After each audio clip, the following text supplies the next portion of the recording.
Hello everyone, welcome to class 12 math with Priya.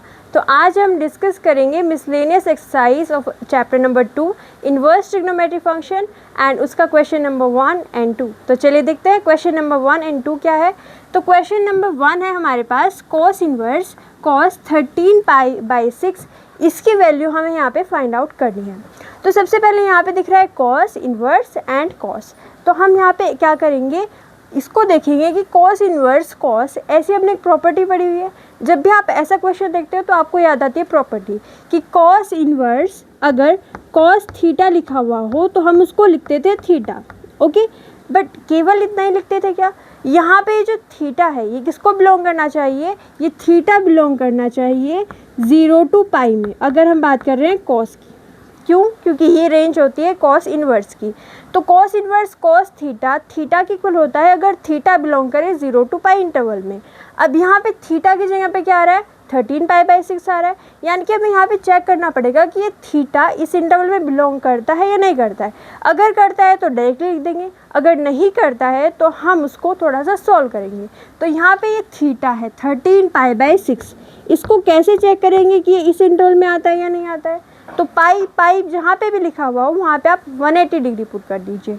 तो यहाँ पे क्या आएगा? 13 × 180 डिवाइडेड बाय 6। तो इसको कैंसिल आउट करेंगे, यहाँ पे कितना हो जाएगा? 30 and this is equal to 390 degree.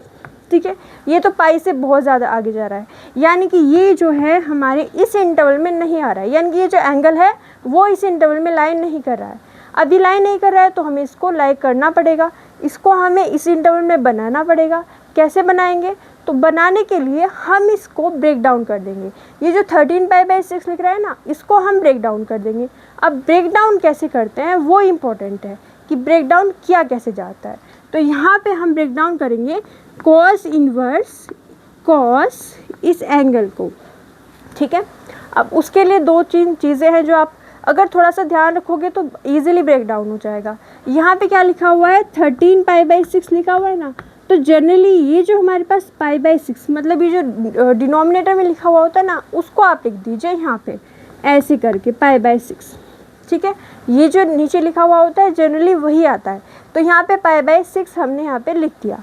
अब इसके बाद में यहाँ पे पाई भी आ सकता है, 2π भी आ सकता है, बीच में प्लस का साइन भी आ सकता है, माइनस का साइन भी आ सकता है। वो किस पे डिपेंड करेगा कि आपको ये बनाना है, ठीक है। तो उसके अकॉर्डिंग हम यहाँ पे प्लस या माइनस का साइन लगाएंगे।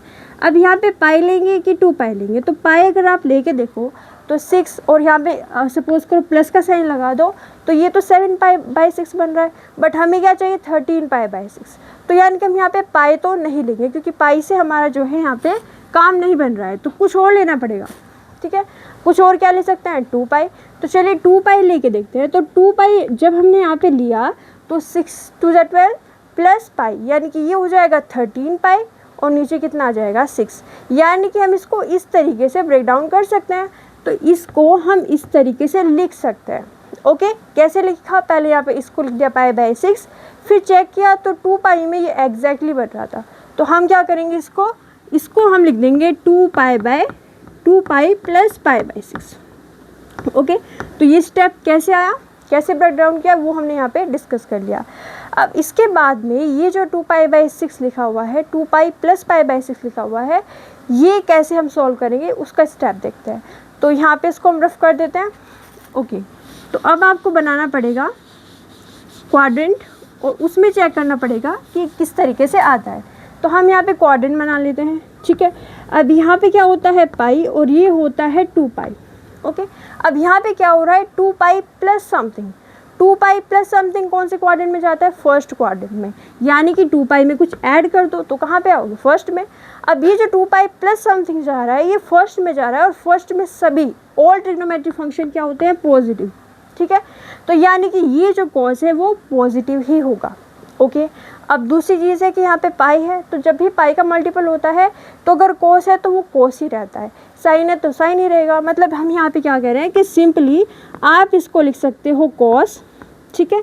अब क्योंकि ये फर्स्ट में पॉजिटिव है तो इसको आप लिख सकते हो π/6, ओके।